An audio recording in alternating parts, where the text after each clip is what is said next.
I'm Genji Price, and I'm a freshman at Stanford Anand High School. I'm Mia Bell Plotkin, and I'm a sophomore at Hawaii Technology Academy.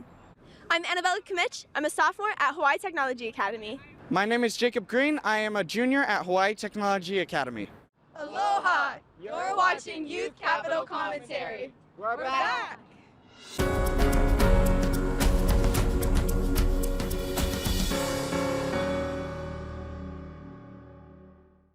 Aloha, my name is Mia Bella Plotkin from Hawaii Technology Academy, and today I'm here with Lieutenant Governor Sylvia Luke.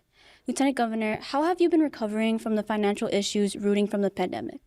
So, the last 2 years, it's been really terrible for the state. In fact, 2 years ago, when I was the chair of the finance committee, the state of Hawaii was faced with close to about $3 billion in deficit. So $3 billion, if you kind of put it in perspective, the Department of Education budget is close to $2 billion.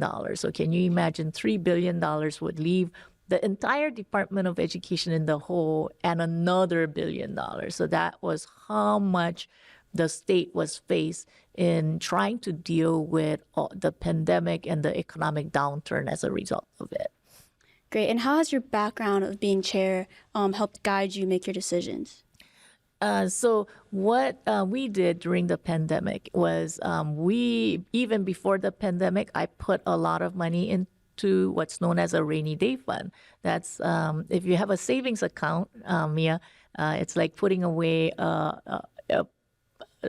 allowance or, anything that you earn a little bit away into your savings account. So that's what we did. Over the years, we put away about $400 million into the rainy day fund. That doesn't sound a lot when we're dealing with a $3 billion deficit, but it helped a lot because the other thing that happened was that the federal government gave a substantial help to the state of Hawaii. Mm-hmm. And to end, what are your goals for this year? This year, I just got elected as Lieutenant Governor, and I'm so excited about this opportunity. The two things that I am planning to work on is making sure that all 3- and 4-year-olds will have access to preschool. I don't know if you went to preschool, Mia, did you? I did. Oh, you're so lucky. You are 50% of the 3- and 4-year-olds who have access to preschool. Can you imagine the other 50% can't afford to go to preschool because their parents cannot afford it or preschool is just not convenient for them. So about 10,000 kids don't have access to preschool. So we're trying to close that gap so that everybody is as lucky as you and everybody is as lucky as my son who got the ability to go to preschool. And if you have kids, the ability to have them go to preschool and be ready to learn, then you're giving them a leg up in life. So we're making sure that by year 2032, which might sound a long time away, making sure that the rest of the 50% of 3- and 4-year-olds who don't have any access to preschool get that opportunity. The second thing that I'm working on is broadband. So broadband is whenever you go on the internet, you go on the iPhone, everything is broadband. And the last 2 years, what we learned was broadband was essential because when you work from home or when you're going to school remotely, you needed broadband. And for state of Hawaii, because we're out in the middle of a Pacific, we need to make sure that we have reliable and resilient broadband service. Thank you for your time. I'm Mia Bella, and you're watching Youth Capital Commentary.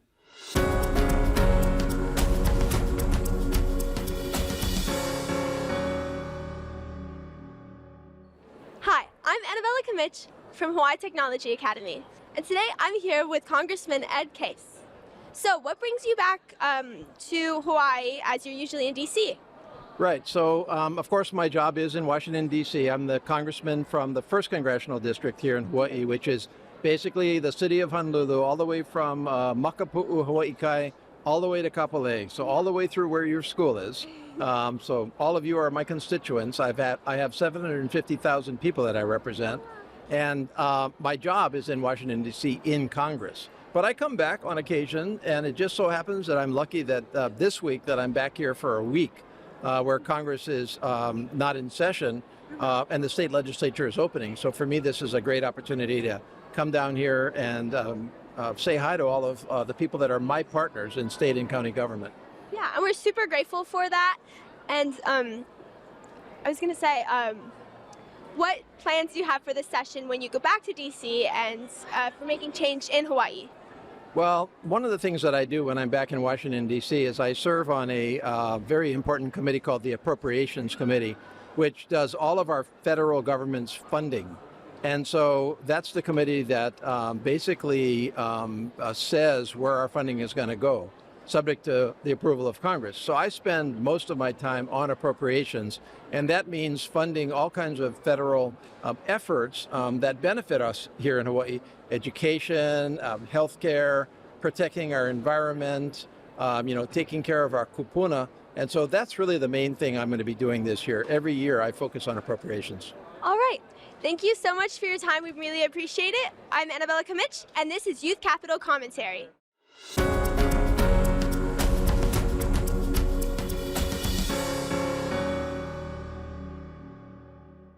Aloha, my name is Genshi Price, and I'm joined with Mayor Blanchiardi. Thank you so much for taking the time to talk, Mayor. No, glad to be So here. we're going to ask you a few questions about your new job and kind of like how you use your background to help make Hawaii a better place. Okay. So you came into the mayor office right after the pandemic, and that hit Hawaii pretty hard in very unique ways due to our economy.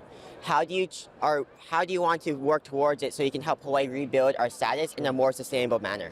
Well, let me just correct you. We walked into the office on January 2nd, 2021, absolutely in the middle of the pandemic. Yes, my apology. That's okay. And so that left us with a lot of challenges because at the time we were being sworn in, there wasn't even any talk of vaccines being readily available. And Hawaii had been locked down since March. So I would tell you the first really year, 15 months, if I go back to first quarter a year ago, there was so much of what we were doing had to do it almost like a humanitarian relief program. We wanted to be sure we get people vaccinated once they became vaccinated. We were working our way through COVID, trying to get businesses open so people, could survive, if you will. We were then getting federal monies from the government, both American Rescue Plan Act money and the rent utility relief money. We wanted to distribute those funds. That was all unprecedented, especially the volume of money that we were dealing with. So we were doing a lot of that. And all of that was geared towards, recovery. Not only economic recovery, but keeping people with a roof over their head, not having people lose their homes through eviction. So I'm really proud of the work we got done. And I do feel like I am still new in the job, but we're beginning our third year, and so it's very exciting. That's great. Now you have a extensive background with the media, especially with the news. Does that play a part in how you kind of try to help run your job? That's really interesting. I spent 43 years in media, and I had the privilege of running some large organizations. And the last one was Hawaii News Now. That was our baby. It's really interesting. You go from covering the news to being the news. It's an interesting transition. I think the thing that we understand is the importance, just like right now, today, in this moment, of communication, of being transparent, to be accessible, to be open, to be honest. Understand that people have a right to know, a need to know, and we try to give them relevant information that can help improve the quality of their life. I don't think we could ever underestimate or over communicate with the public on the things we're trying to do for them. That's great. Now, one last question. Yeah. Here in Hawaii, as we are super tied to our aina and our environment, Yes. is there anything in mind that you want to bring forth to this legislature, especially since we have a growth in these sort of bills and ideas here in our local government? Well, I think a big focus of ours is on housing. Much has been said about affordable housing or the lack thereof. We already know that we're dealing with a very difficult economic situation. We have a homeless population. And so at the end of the day, we have to provide housing and shelter. That's not just rhetoric. We've made a really strong commitment. One of the things I'm anticipating with Governor Green is an unprecedented collaboration between the state and the city in combining our resources to provide services and to create housing for people. That's one of the things I've said publicly, and I'll say it again. You can hold us accountable for, because we have to get that done. It's very important. Thank you so much for your time today, Mayor. Best of luck in this upcoming session, and thank you again. Thank you very much. Mahalos.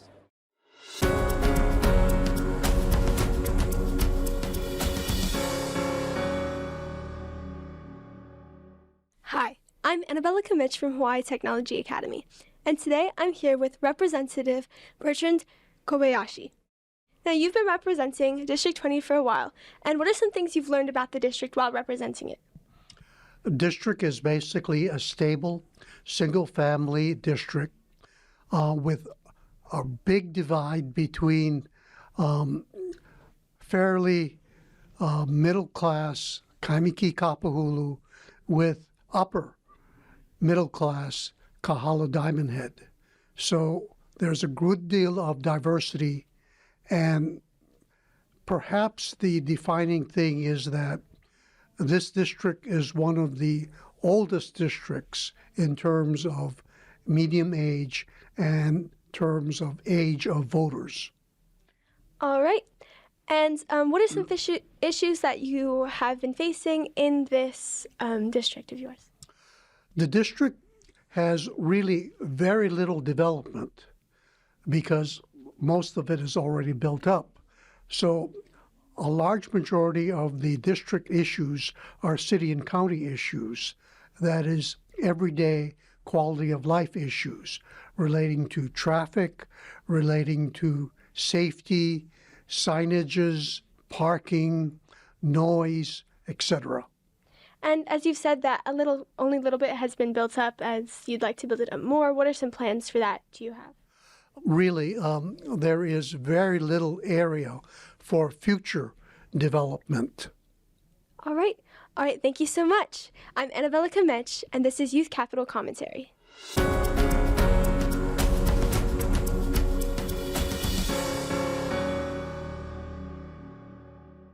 Aloha, this is Genji Price, a student from Stanford Anon High School, and I'm here joined with Sander Chrisley. How are you doing, Sander? Really good. Thanks for having me. Thank you for taking the time. So today I'm going to ask you some of the questions about your upcoming legislative session and what you're planning to do and how you use your background in the past to kind of help with that. So just to start off, you were a very young legislator when you started this sort of work. How does that sort of, I guess, more modern mindset and that sort of experience help you with your work now and how you bring forth bills and so forth? You know, I think especially growing up in Hawaii, especially for young people now, I mean, you have generations of people growing up who can't afford a home like their parents or grandparents were able to. It's hard to get around. It's costly. Healthcare is difficult. I mean, all the challenges that we face as young people growing up here, I think, are the real life experiences that I have and some of our friends have that we bring to the table, defining the very problems that we want to solve. That's amazing. Now, if I'm not mistaken, you're a part of many nonprofits here in Hawaii as well as different committees, and you're also very progressive when it comes to environmental policies. What kind of ideas do you have coming up for this upcoming session as we are going in very big steps towards this sort of environmental outcome? Yeah, you know, I mean, Hawaii's environment is like the basis of our economy, right? But it's not only that. The more action we take to get off of fossil fuels, to do right for climate and all these other issues, I mean, the more money it's going to save us in Hawaii in the long run. Less money we have to spend fixing things, less money we have to spend dealing with loss of fresh water or our reefs dying off or replenishing beaches or all these things. And so this year, one of the things we want to focus on is clean transportation. How do we get off of fossil fuels, not only for cars, but for shipping and for air travel? I mean, the technologies now exist for the first time in ways that they haven't before to take advantage of. And that's really exciting because not only does that mean cleaner transportation, for example, flying an electric aircraft from island to island, but it also means way cheaper cost because you're not paying for fuel to come into Hawaii. You're just paying for electricity, which is way cheaper.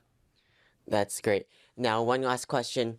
How are you going to make sure that these sort of bills don't detriment local businesses and make sure that instead you're able to keep these other aspects alive while being able to make sure that the environment is taken care of? Well, I don't think it's an either or. You can do something that's right by the environment, that's good for climate, for example, moving to clean transportation, while at the same time actually benefiting local businesses that exist because they're able to reduce their costs and earn more money, and at the same time create whole new marketplaces for new businesses that create hundreds or thousands of new jobs, new entrepreneurial opportunities and startups that have never existed before. And we've seen that right here in Hawaii, where, for example, companies are taking batteries out of cars, out of old EVs, and turning them to stationary batteries and repurposing them, saving money, saving those batteries, giving them new life, and reducing cost for users, both at businesses and consumers at home. So it's a win-win. That's amazing. Do you have any message to your community before we leave today? Yeah, this is the time to get involved. These issues, not just on environment, but just on the future of Hawaii, coming from sort of a perspective of someone who's growing up here today. This is how change happens. And the folks who show up dictate what that change is going to be. And that outcome is going to be entirely based on who comes to the table. That's why everybody needs to get involved right now. Thank you so much for your time, Senator. My name is Genji Price, and you're watching Youth Capital Commentary.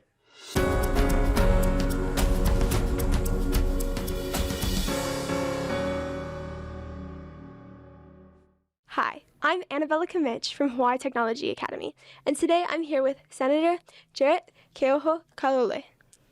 All right, Senator, so what are some issues that you're facing in your district right now? We're starting to see the impacts of climate change. We have a lot of people that are having trouble paying the bills and dealing with the problems we have with affordability, homelessness, and affordable housing. And what are some solutions that you are creating to come and help those issues? Well, so we plan on working with the governor and his administration to figure out how to deal with the impacts of sea rise, how we can build more affordable housing, and how we can rework our healthcare system and work with the police and the ambulances to make sure that homeless people are getting the type of access and help that they need to get them off the street. And if you could say something directly to your community, what would you like to say to them? Please get involved. I'm easy to reach, always willing to talk. Your ideas and your commitment and your participation really do matter. They make a difference, and we welcome it. So please come and talk with me.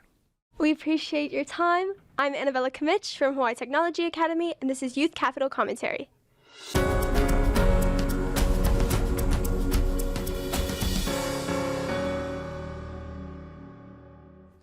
Aloha, my name is Genji Price. I'm a student at Stanford Online High School, and today I'm joined with Representative Kitagawa. How are you doing, Representative? Good, thank you. Thank you so much for your time today. So we're just going to talk about some of your ideas for the upcoming session and what you want to do to help your community and your district. So first, in your district specifically, you have a lot of small schools, a lot of public schools. What are you doing with the DOE and the schools themselves to help make the education better for your students?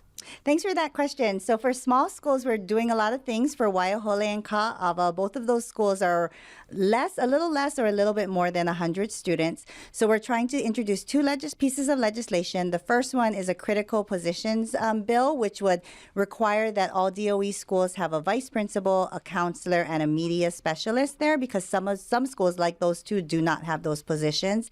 And then the second bill that we're doing is a magnet school bill. So for that bill, what we're trying to do is create specialized schools in those areas. So Waiahole would be an ag-focused school, and then Ka'ava would be a school focused on climate change, Makatumakai curriculum. They're already doing great work in these areas, and so we're trying to expand that to allow students more opportunities to get that experience. So really giving them more of a hands-on experience to help elevate the students' education. Yes, definitely. And then also allowing GEs or geographic exceptions to go to those schools more easily so that other students who are not in those districts can also get that experience. Now, your district is also very heavily locally populated. What are some things that you're doing to help your community and really help them either mentally or physically? Yeah, so we're doing a lot of different things, and we're introducing a lot of different bills for that. So we're introducing a bill actually from the Hawaii Food Industry Association that would eliminate general excise tax for food and medication. And so we're doing that. Hopefully that'll help our working families. We're also going to be reintroducing a diaper exemption tax bill. So for families who have babies, toddlers, it's really expensive to have diapers. And so we introduced this bill last year. We're going to reintroduce it for the Hawaii Diaper Bank this year that will remove the tax on diapers. So we're doing a lot of different things to try to help our working families. That's amazing. Now, do you have any message to your community that you want to give to them before we go? Yeah, so just thank you to the community for all of your work and your collaboration. And, it's really a collaborative effort. And so I just encourage you to reach out to be a part of the legislative process and to just get involved this session. Thank you so much for your time, Representative. My name is Genji Price, and I'm with Hawaii Youth Capital Commentary.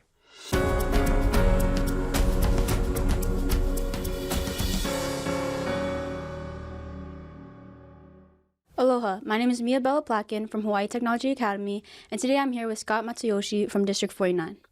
So, Representative, how do you plan to improve Hawaii's education this upcoming session? Well, I think our education system really needs more teachers I mean, I hate to simplify it like that, but if we had more teachers and more teachers that stayed for a longer period of time, I think that would really help both classroom management and just the education system in general. I used to be a public school teacher. I taught 7th grade science out in Nanakuli for 3 years before I went to law school and later became a representative. I have a bill coming through this year that would give free college tuition to students going through the UH system if they promise to be a teacher in the next 7 out of 10 years after they graduate. And if they don't, then they'd have to pay the tuition back. So I really feel like that's a good way of getting people to go into the teaching profession and then keeping them in the teaching profession long term. If a new teacher gets through their first couple of years as a teacher, it gets much, much easier. So I'm hoping that this will motivate people to stay in the teaching profession and really add to teacher retention by doing this program. Great. And how has your background of being a former public school teacher influenced your decisions? I mean, it's greatly influenced my decisions. In fact, that's one of the reasons why I ran for office was my background as a public school teacher. We just don't have enough people here in this building as elected officials that have real experience in the classroom. And I felt that, bringing my years in the classroom here just gives me a different perspective on what is needed, what teachers need, and what students need to further education. Great. And to end, do you have any message you would like to share with your district?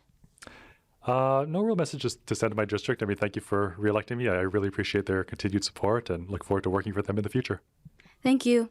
I'm Mia Bell Plotkin, reporting from Hawaii Technology Academy.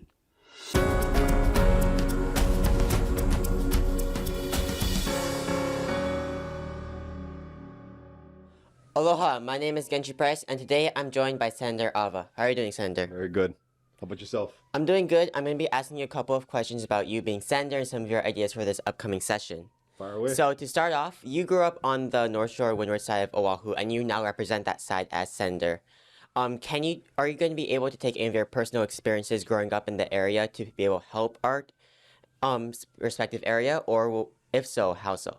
Yeah. So if I didn't grow up where I'm representing, I wouldn't have tried to represent them.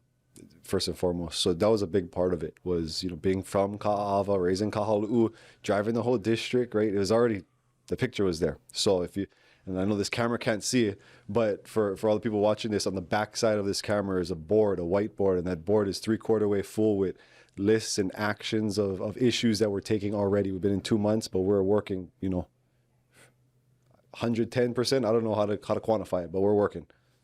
Can you maybe describe some of those problems that you're thinking of definitely tackling on the top of your priority list? So overall, housing, making cost of living cheaper for local people. Everything we do is for locals. And I could tell you, just if we're looking at a specific example, right now, Waiahole, I put that story out. Waiahole is on the top of my board right now. The state's trying to raise their lease rents, 660%. Crazy. This is farmers. Yeah. This is one thing that we're trying to stop. So we're working with the governor's office. I put out the story, much like yourself, and the governor's office had no idea this was going on. So they sent his housing coordinator down to my office. I informed her what was going on, and now tonight we have a meeting with the farmers, governor's office, myself, and the farmers, and so we're trying to get them to stop that. That's awesome. Now, before you took on the role of being a senator, you were a TV personality for the news. How does that affect your ideology of Hawaii and how you want to help our people? The news part of it doesn't affect my ideology. My foundation and who I am is because of where I grew up and the people around my family. The news, that sharpened that's like a sword. Like imagine if you're coming into this. If I didn't have the news, I'd be coming in like all the rest. I don't want to say all the rest. I mean, some people, they come in, they're brand new, and it's almost like they're carrying a wooden sword. But with the journalist background, that sword's not wooden. It's more like a lightsaber. And what I mean by that is exactly what I said, like having the power to be able to communicate effectively in that short time window in a way that people are going to be able to digest. That in itself, the skills that I learned in that 10, 12-year period that I was in the news, I wouldn't be doing this if I hadn't gotten those skills, because I wouldn't be here today had I not been able to use those skills in the campaign to offset the cost of money and promote myself basically and what we're trying to do. So. That's amazing. So I actually went to school at Ka'ava Elementary as well as King Intermediate. From there, we've had small schools turn to be closed. Also, the education levels. Is there anything that you want to do that for the keiki in the area? Did you say close? Yes, Ka'ava Elementary, they're trying to be closed down. Real quick. Let me just straighten that out for anybody's watching this. They are not closing. I talked to the chair, Board of Education. No, they do not want to do that. They actually want to build it. So one of the things that we're trying to do in Ka'ava and Waiahole is get financial literacy going over there, get public-private partnership where we can get Ka'ava Elementary is run by, if I'm not mistaken, 8 or 9 staff members. That's including the janitors, the teachers, they got their hands. It's super small. Yeah, you've been there. And so we're trying to get added staff to teach things, but we're trying to make a public-private partnership on that. Okay, but the closing, it was finally stopped. Oh, it's not a matter of, so the new Board of Education came in, Bruce Voss, he's the chair, and Bruce Voss had a meeting out at Waiahole Elementary, and he basically said the vision for what this board, plans to do, and it was different from the previous administration. Nothing against them, but this administration, they told us and all the Waiahole residents, no, it's the opposite. We're not trying to close it. We're trying to make it. Well, that's great that you're trying to build upon it. Thank you so much for your time, Sander, and we're great to hear you try to move forward in Hawaii. You're watching Youth Capital Commentary.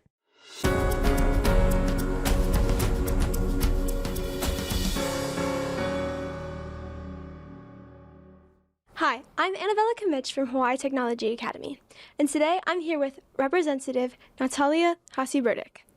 So since this is your first year representing District 50, what are your plans for this legislative session? So I'm kind of a policy nerd, and I'm really excited to be back in the building working on bills. I've been working here for the last 6 years, and I really have a passion for the things that we do here, just hearing the voice of the community, working that into legislation, and crafting and amending the bill along the way. So one of the things I'm really excited to do this year, I'm vice chair of the Tourism Committee, and tourism really negatively impacts our community a lot. So working towards a more sustainable, regenerative form of tourism that really repairs the harm that's been done to our communities and gives back to our natural environment. Awesome. Tourism is such an important thing, especially in Hawaii. How do you plan on doing that? And what's almost a goal of timeline you plan aiming for? Absolutely. So it is kind of a long-term process. We're working on shifting goals to, instead of more tourism marketing, switching that to more tourism management. And how can we better upkeep our parks and trails? One of those goals that we have this year is working on a visitor impact fee, otherwise known as a Hawaii Green Fee, that visitors would pay a small amount when they come in, and that money would go towards sustainability and conservation efforts here. So I did hear that you have helped successfully draft the 2018 Act 52 bill, which is for the Biennial Veteran Summit, I believe. And how did you feel after being able to successfully draft that? Yeah, that was amazing. When I was committee clerk for the Veterans and Military Affairs Committee in only my second year of working here, I got to work on legislation that eventually passed and creates a biennial summit for veterans and veteran stakeholders to get together and talk about how we can help this community. I love working on veterans issues because it touches on so many issues across the board, from women's issues, mental health, drug addiction, and of course the harmful impacts of war. So that was a bill that was very special to me, and I look forward to hearing back from the Veterans Summit their future recommendations. All right. Thank you so much. I'm Annabella Kamich, and this is Youth Capital Commentary.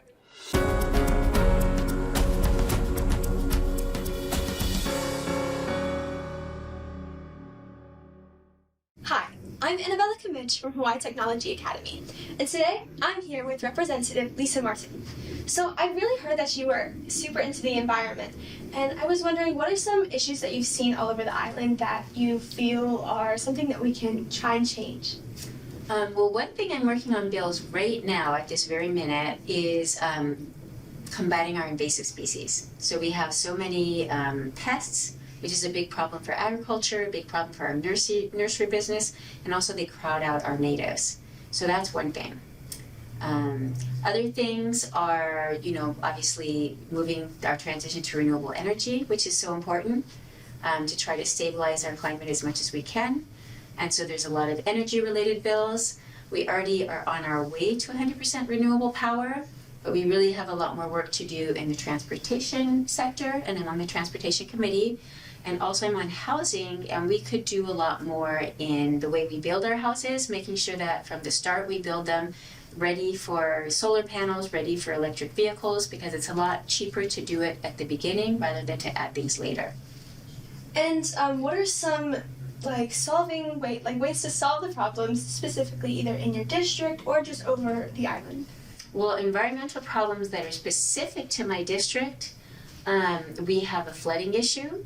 So we have an Army Corps of Engineer flood study that's just about finished, and it looks at the hydrology and how all the water flows and how much water flows and where it ends up. Waimanalo, which you can see these mountains right behind us, is a big floodplain. The water comes down those mountains to a real flat land. And currently there's issues that there's bridges and stuff, and the capacity, the puka under the bridge is just not big enough for the heavier rains that we expect to be more frequent with climate change. So trying to address that. Another thing that's a problem in my district, but also in other areas, is cesspools. We have a lot of cesspools, and not just in our ag land where houses are spread out. We also have cesspools in areas that are tight, dense neighborhoods. And those need to convert, because especially the ones near the ocean are leaching doo-doo basically into our ocean, and that is extra nutrients, which causes algae bloom, which is hard on our coral reefs. So yeah, those are some of the local issues that I'm trying to work on as well. All right, and since this is your second term, what are some changes that you want to make, kind of reviewing what you've done last term and switching it up this term? Well, some of the bills that I didn't pass last term, I'm trying again this term, right? There's sometimes you can only do so much in any one term. Everybody has a lot of ideas. We start with thousands and thousands of bills, and it gets whittled down to hundreds. And so there's a couple that I think were good and didn't really have opposition, but didn't quite make it through. Trying again for those ones. And then new issues come up, then new things that I become aware of or that are a good match for the committees I'm on now. And so then I try with those subject matter areas as well. Some of their bills are responding to what's going on nationally. So at the national level, with our Supreme Court changing, there's been some changes in national level legislation that has an impact on us here in the islands. And so we have to respond to that to try to make sure that we have laws in place to do things the way we want to in our state. All right, thank you so much. I'm Annabella Kamich, reporting for Youth Capital Commissary.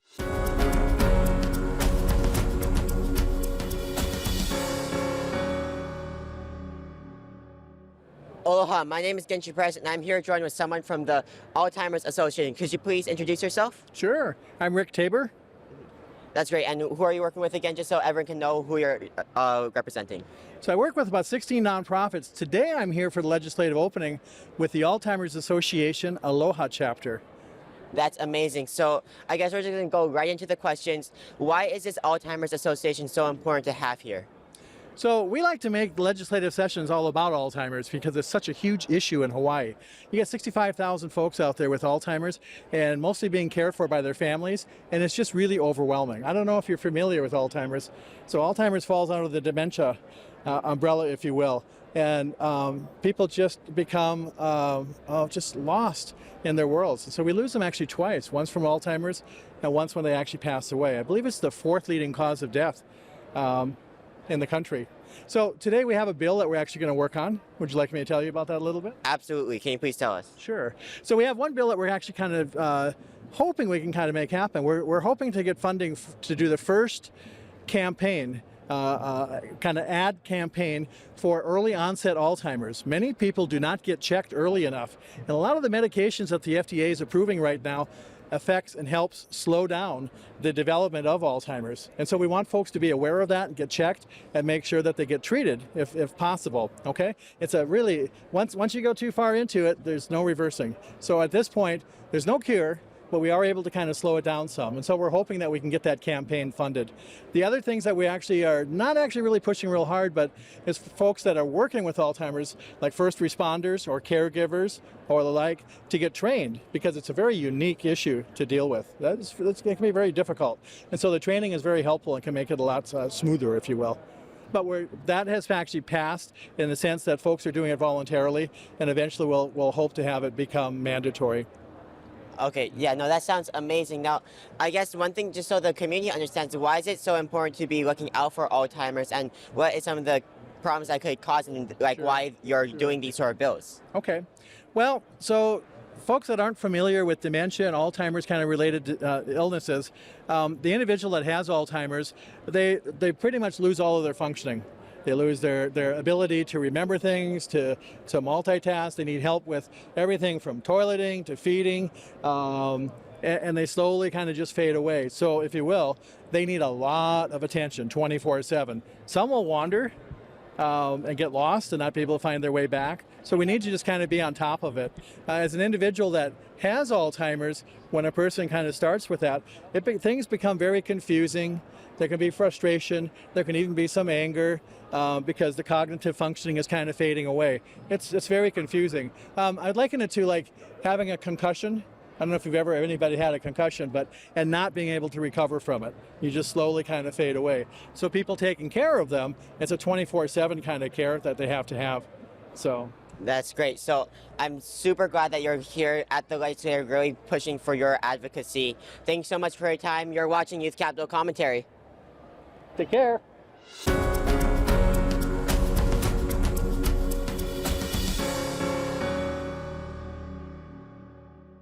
Hi, I'm Annabella Kamich, and here today I'm with Tuli Tafai. Tuli Tafai, and tell us where you're from. I am a union representative with the UPW, the United Public Workers. All right, and tell us a little bit more about this union. We represent blue-collar workers throughout the state, that from EMS to corrections officers to your janitors at your public schools at the University of Hawaii. So we represent a vast variety of members.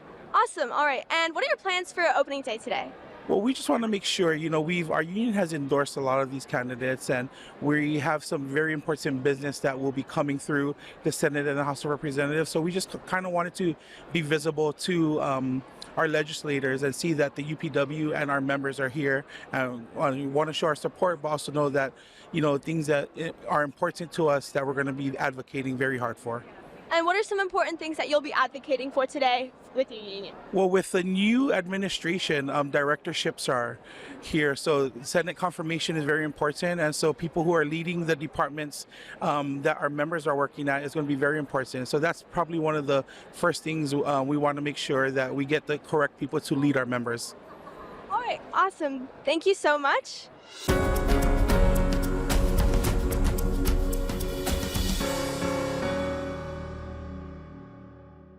Aloha, my name is Mia Bella Placken from Hawaii Technology Academy, and I'm here today with John John. So John, what is your role here today at today's opening ceremony? My role here today, we're just here to pound kalo, really want to help support the culture, it's a really honor to be out here, first time doing this, hopefully not the last time, so yeah. And what do you hope to accomplish today? Just want to accomplish, just make good poi, trying to make it, good, and I don't want like bad poi, so we're really trying to get it to get really good. So we're really focused right now. We're heads in the game right now. We're already actually pounding right now, so we're hoping to finish so we can have a good taste. And what group or organization or school are you part of? I am a part of Kupu. So we are a organization for kids that did not finish, that did not get their GED, and right now we have just opened up a DOE program, so this is for kids that can get their diploma and it's not in school, but we're at the community program, so yeah. Okay, great. And last question, do you prefer poi or pa'iai? Me, I'm more of a poi guy, so of course, always poi, 100%.